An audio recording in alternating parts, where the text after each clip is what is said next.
వెళ్ళిపోతున్న పరిస్థితి. అంటే హృదయపూర్వక ధన్యవాదాలు ముందుగా తెలియజేసుకుంటున్నా. తర్వాత రాష్ట్ర ప్రజలందరికీ కూడా హ్యాట్స్ ఆఫ్. మీరు నిజంగా చరిత్ర సృష్టించారు.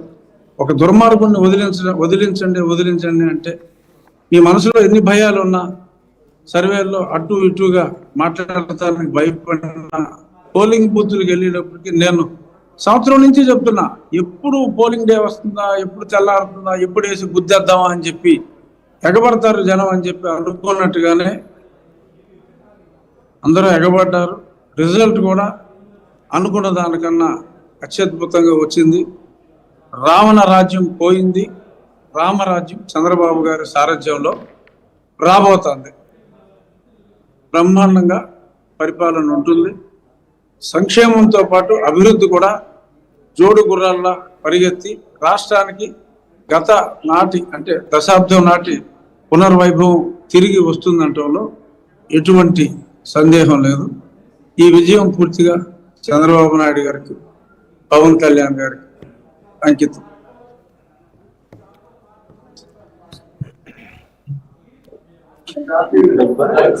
రఘురామకృష్ణరాజు మాట్లాడారు.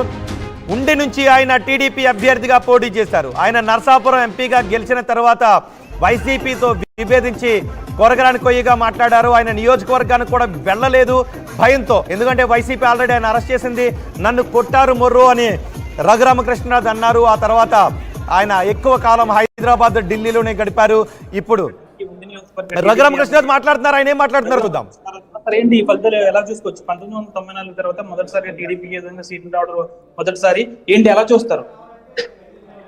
1994లో ఎన్టీ రామారావు గారు ఎటువంటి విజయాన్ని సాధించారో అంతకు మించిన విజయం ఈసారి ఉంటుంది అని నేను ఎన్నోసార్లు నా రచ్చబండలోనే కాదు ఈ మధ్యన కూడా చాలా స్పష్టంగా చెప్పడం జరిగింది. అంతకు మించి ఆల్మోస్ట్ అంతకు మించినట్టుగా ఈ ఫలితం వచ్చింది. ఇంతటి అసాధ్యాన్ని సుసాధ్యం చేసిన తెలుగు ప్రజలకి ముందుగా నా హృదయపూర్వక ధన్యవాదాలు.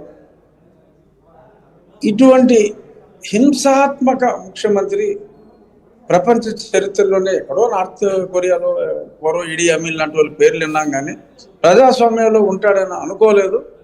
కానీ ప్రజలు చేసిన తప్పుని 5 ఏళ్లలోనే ఎంత అద్భుతంగా సరిదిద్దుకోవడం అనేది ఎంతో ఆనందాన్ని, ఎంతో ఆశ్చర్యాన్ని కలగజేసింది. ప్రజలంటే నాకు చాలా గౌరవం. ఆ గౌరవాన్ని మరింత ఇనుమడింపజేసింది ఇప్పుడు వచ్చిన మెజారిటీల ద్వారా.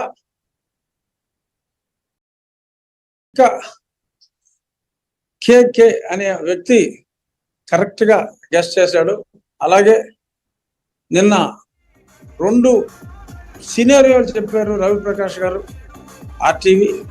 ఒక సినారియోలో 120, ఇంకొక సినారియోలో 150 దాటుతుంది. 2వ సినారియోకే అవకాశం ఎక్కువగా ఉంటుంది అని కూడా చెప్పారు. ఇద్దరు కరెక్ట్గా చెప్పింది. ఒకళ్ళు ఆర్టీవీ రవిప్రకాష్, ఇంకో వ్యక్తి కొండేటి కిరణ్. వాళ్ళిద్దరినీ నేను ఆ నాయకులైన చంద్రబాబు నాయుడు గారు, పవన్ కళ్యాణ్ గారు, కూటమి నాయకులు, అలాగే కేంద్ర పెద్దలతో పాటు ఇంత కరెక్ట్గా గెస్ట్ చేసిన వాళ్ళలో మొదటి వాళ్ళైన రవిప్రకాష్ గారిని, కొండేటి కిరణ్ని కూడా నేను అభినందిస్తున్నా. చాలా చాలా చాలా సంతోషంగా ఉంది. మాటల్లో చెప్పడానికి వీలేనంత. వ్యక్తిగతంగా నాకు ఇది మరింత సంతోషం. ఎందుకంటే నన్ను చంపాలని చూశాడు దుర్మార్గుడు. ఆ రోజు నేను బ్రతికినప్పుడే అనుకున్నా, మళ్ళీ భగవంతుడు నాకు బ్రతికిచ్చింది రాజకీయంగా వీడిని చంపటానికే అని. అలాగే ఎన్ని కష్టాలు ఎదురైనా కూడా 4 సంవత్సరాలు రాత్రనక పగలనక నా వంతు ఒక ఏకైక వ్యక్తిగా ప్రజల్ని చైతన్యపరచడం కోసం నా వంతు కృషి నేను చేయటం జరిగింది. ఈరోజు నాలాగే సఫర్ అయిన ఎన్నో లక్షల మంది కూడా అలాంటి భావన ఉండి మరి నాయకులను కూడా చివరిలో కష్టపెట్టాడు. చంద్రబాబు నాయుడు గారిని కూడా జైల్లో పెట్టి ఫస్ట్ నన్ను కొట్టి ప్రాణం మీద తెచ్చుకున్నాడు. తర్వాత చంద్రబాబు నాయుడు గారిని జైల్లో పెట్టి మరి చావుదెబ్బ తిన్నాడు. ఈ మధ్యలో పవన్ కళ్యాణ్ గారిని మరి నువ్వు వైజాగ్ అర్జెంటుగా వదిలి వెళ్ళకపోతే రఘురామకృష్ణరాజుకి ఇచ్చిన ట్రీట్మెంట్ నీకు కూడా ఇవ్వాల్సి వస్తుందని ఆయన్ని బెదిరించారు. ఆయనలో కూడా ఒక రకమైన కసిని రేపారు. ఇలా నన్ను నాతో మొదలుపెట్టి చంద్రబాబు నాయుడు గారిని, పవన్ కళ్యాణ్ గారిని అందరినీ కూడా రెచ్చగొట్టి చివరికి చెరపకరా చెడేవు అభినవ మిమ్మల్ని ఎందుకు చంపాలని పెట్టుకున్నాడు? ఎందుకంటే నేను అతను తప్పులు చేస్తున్నాడు, అతను చేసిన తప్పుల్ని ప్రతిరోజు రచ్చబండ ద్వారా తెలియజేస్తున్నా. సో అంచేత నన్ను ఎలిమినేట్ చేయాలి అనుకున్నాడు. ప్రజలు అతన్ని ఎలిమినేట్ చేశారు. అది మీరు ఇప్పుడు భారీ మెజార్టీతో గెలవబోతున్నారు. అంటే ఉండి నియోజకవర్గంలో మీ అభ్యర్థిత్వం ఖరారైన తర్వాత చాలా తక్కువ సమయంలో మీరు వచ్చారు. వచ్చిన తర్వాత రౌండ్ కి కూడా మెజార్టీ పెరుగుతుంది. ఏంటి మీరు స్పీకరా లేకపోతే హోమ్ మినిస్టర్? చంద్రబాబు నాయుడు గారు సోల్ డిస్క్రిప్షన్, ఆయన ఏ పదవి ఇచ్చినా కూడా ఎస్, ఎవరికి నాకు ఇది కావాలి అని అడిగే అధికారం ఎవరికీ లేదు. చంద్రబాబు నాయుడు గారు, రఘు నీకు ఈ బాధ్యత అప్పచెప్తున్నానంటే ఏ బాధ్యత అప్పచెప్తే ఆ బాధ్యత శిరసా వహించి పనిచేయటం, నాయకుడిని ఫాలో అవ్వడం. మీకంటూ కొన్ని కోరికలు ఉంటాయి కదా, ఒక పదవి కావాలి. మనకంటూ నాకు నా కోరిక ఉందని చెప్తే ఆ కోరిక తీరదు. అంటే అది నోరు మూసుకుంటాం మంచిది. అంటే మీరు వెంకటేశ్వర స్వామిని ఎక్కువ పూజిస్తూ ఉంటారు. మీ విజయం వెనక 2-3 రోజుల్లో మళ్ళీ వెంకటేశ్వర నామినేషన్ వేసిన వెంటనే వెళ్ళా, ఎలక్షన్ అయిన వెంటనే వెళ్ళా, మళ్ళీ ఇప్పుడు నెగ్గిన తర్వాత మళ్ళీ వెళ్తా. నెక్స్ట్ 3-4 రోజుల్లో మళ్ళీ స్వామి దర్శనం చేసుకుంటా. కంపల్సరీ నాకు ప్రతి అడుగుకి నాకు వెంకటేశ్వర స్వామి, ఆ ప్రాణాలు కాపాడింది కూడా వెంకటేశ్వర స్వామి. సైంటిఫిక్ గా చర్యకు ప్రతి చర్య అని ఒకటి ఉంటుంది. అంటే మీకు చర్య వల్ల ఇది ప్రతి చర్య ఈక్వల్ అండ్ ఆపోజిట్ రియాక్షన్. చట్ట వ్యతిరేకంగా నా మీద వాళ్ళు చేసిన దాడికి చట్ట ప్రకారం నేను తీవ్రమైన చర్యలు తీసుకుంటాను. వాళ్ళని వదిలే ప్రసక్తే లేదు. లిస్టు రెడీగా ఉంది. అదే ఒక 10 రోజులు సెటిల్ అయిన వెంటనే వాళ్ళ మీద చట్ట ప్రకారం చర్యలు ఉంటాయి. కూటమికి బాగా ట్రెండింగ్ అనేది కొనసాగుతుంది. చివరికి ఈ రోజు రాత్రికి వైసీపీకి ఎన్ని సీట్లు అనేది వస్తాయని మీరు? ఏమో మరి 20 దాటి అవకాశం అయితే కొంచెం కూడా కనపడతల్లా. మరి ఎంతమంది, ఒక 15 మంది వచ్చినా కూడా చివరికి వచ్చేటప్పటికి ఈ 3 కూటమిలోని 3 పార్టీల్లో తల 3-4 సర్దుకుంటారేమో అనిపిస్తుంది నాకు. చివరికి జగన్మోహన్ రెడ్డి అనే వ్యక్తి ఏకాకిగా మిగిలిపోతాడు. అతను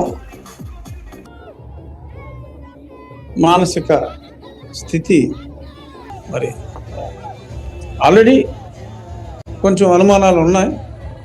అది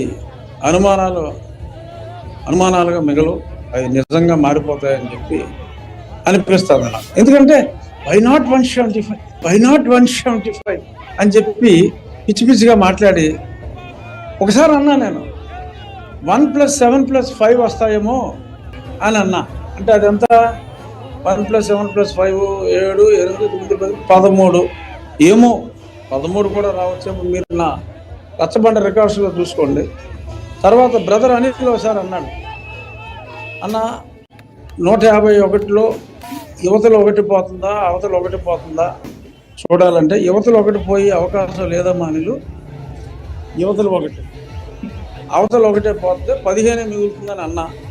సో యాదృచ్ఛికంగా నేను 13 అన్నా, బ్రదర్ అనిల్ 15 అన్నాడు, కేకే 14 అన్నాడు. ఈ మూడింటిలోనే ఏదో ఒక అంకి కన్ఫర్మ్ అవుతుంది అనుకుంటా. వైసీపీలో గెలిచిన మీ పార్టీ త్వరలో మీ పార్టీ వీళ్ళు కూడా వచ్చేస్తారంటారు గెలిచిన. ఈ బతిమాలితే అది వేరే విషయం. కానీ అసలు వైఎస్ఆర్సీపీ అనే పార్టీ 29 ఎన్నికల్లో ఉండదు అని నేను గతంలో ఎన్నోసార్లు చెప్పా. అది ఖచ్చితంగా నిజం అవుతుంది. నెక్స్ట్ వచ్చే ఎన్నికలకు యువజన శ్రామిక రైతు కాంగ్రెస్ పార్టీ ఉండదు.